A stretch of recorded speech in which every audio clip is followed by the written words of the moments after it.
Hello guys, नमस्कार। मैंने आप लोगों को 3 वीडियो दे रखे हैं प्रकाश के परावर्तन के ऊपर, ठीक है। इसका चौथा वीडियो है। यहाँ पर हम लोग जानेंगे डिटेल से कि अगर हम लोग एक दर्पण पे अगर हमको चित्र बनाना होगा तो वहाँ पर हमको ये पॉइंट जानना बहुत ज़रूरी हो जाते हैं। या फिर क्वेश्चन की बात करें, अगर क्वेश्चन हमको करना होगा तो ये सारे पॉइंट पता होंगे तो क्वेश्चन आसानी से हो जाता है, ठीक है। तो यहाँ पर हम लोग देखेंगे गोलीय दर्पण से संबंधित परिभाषाएं। इससे पहले हमने अवतल दर्पण उत्तल दर्पण जान लिया था, ठीक है। यहाँ पर देखेंगे कि ये हमारा क्या हो जाएगा, दर्पण का ध्रुव। दर्पण का ध्रुव क्या होता है, जो दर्पण का परावर्तक तल होता है, ये वाला जो हमारा पोर्शन होता है, इसके मध्य बिंदु में जो रहता है उसे क्या बोलते हैं, दर्पण का ध्रुव। इसे इंग्लिश में पोल भी बोलते हैं, इसी वजह से इसे कैपिटल P से लिखा जाता है। अगला हम लोग देख लेते हैं, अगला हो जाएगा वक्रता केंद्र। वक्रता केंद्र क्या हो जाएगा, उस गोले का केंद्र जिसका कि दर्पण एक भाग है।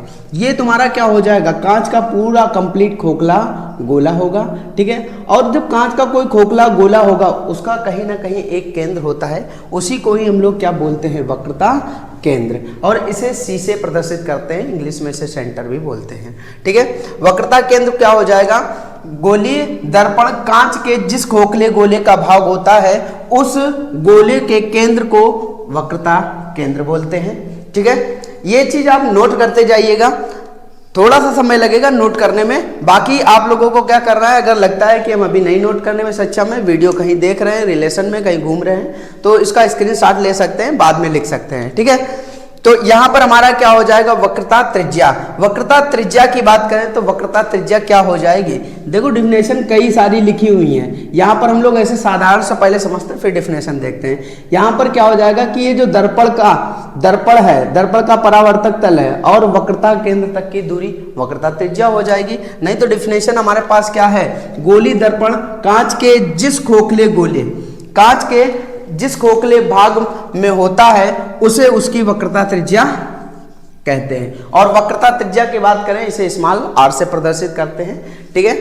मुख्य अक्ष की बात करेंगे, मुख्य अक्ष क्या हो जाएगा, मुख्य अक्ष ये जो हमारे पास रेखा दे रखी है, ये चाहे अवतल दर्पण हो चाहे उत्तल दर्पण हो, ये जो हमारी रेखा दे रखी है ये क्या हो जाएगा, मुख्य अक्ष। हमने फिगर दोनों बना दिए हैं ताकि आप लोगों को पता चल जाए कि वक्रता त्रिज्या यहाँ पर इस और होगी, यहाँ पर इस और होगी। फोकस दूरी की बात करेंगे, फोकस दूरी इस साइड देखने को मिलेगी, यहाँ पर इस साइड देखने को मिलेगी, ठीक है। और हमारा वक्रता केंद्र दर्पण, ठीक है, ये दर्पण के इस और देखने को मिलेगा, इसमें दर्पण के उस और देखने को मिलेगा, ठीक है। अब हम देखेंगे मुख्य अक्ष। मुख्य अक्ष क्या हो जाएगा, दर्पण के वक्रता केंद्र। दर्पण का जो वक्रता केंद्र है, ये जो लाइन है पहले कहाँ गई, वक्रता केंद्र, और फिर ध्रुव से होकर चली गई, इसे बोलेंगे मुख्य अक्ष। परिभाषा बोलो चाहे ये परिभाषा बोलोगे, मुख्य अक्ष वह होता है जो वक्रता केंद्र और ध्रुव को मिलाता है, उसे मुख्य अक्ष कहते हैं, ठीक है। यहाँ पर डिफिनेशन यही दे रखी है, क्या, दर्पण के वक्रता केंद्र तथा ध्रुव को मिलाने वाली रेखा को क्या बोलते हैं, मुख्य अक्ष बोलते हैं। अगली डिफिनेशन की बात करेंगे, फोकस दूरी।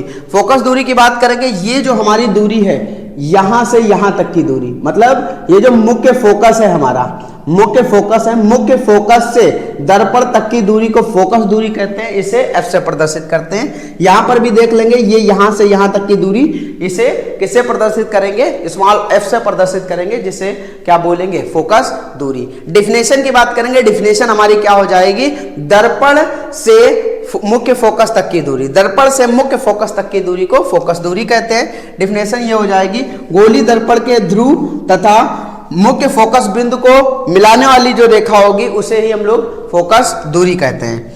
दर्पण का द्वारक क्या हो जाएगा, दर्पण का जो परावर्तक तल है और इसका ये जो व्यास खींचा हुआ है, इसे ही हम लोग क्या बोलेंगे, दर्पण का द्वारक। यहाँ पर भी ये परावर्तक तल है और ये इस तरीके से खींचा है, इसे क्या बोलेंगे, दर्पण का द्वारक बोलते हैं। अगली डिफिनेशन की बात करेंगे, अभिलंब क्या हो जाएगा, अभिलंब गोलीय दर्पण के किसी बिंदु को, गोलीय दर्पण के किसी बिंदु को वक्रता केंद्र से मिलाने वाली रेखा को, उस बिंदु का उसका क्या बोलते हैं, अभिलंब बोलते हैं, ठीक है। 2-4 डिफिनेशन और बची हैं, उसके बाद किरणें गुजरती है। मुख्य फोकस से 2 ही प्रकाश की किरणें गुजरती हैं, एक जब मुख्य अक्ष के समांतर होगी, किससे होकर जाएगी, मुख्य फोकस से, या तो मुख्य फोकस से होकर जाने वाली प्रकाश की किरण मुख्य अक्ष के समांतर हो जाएगी।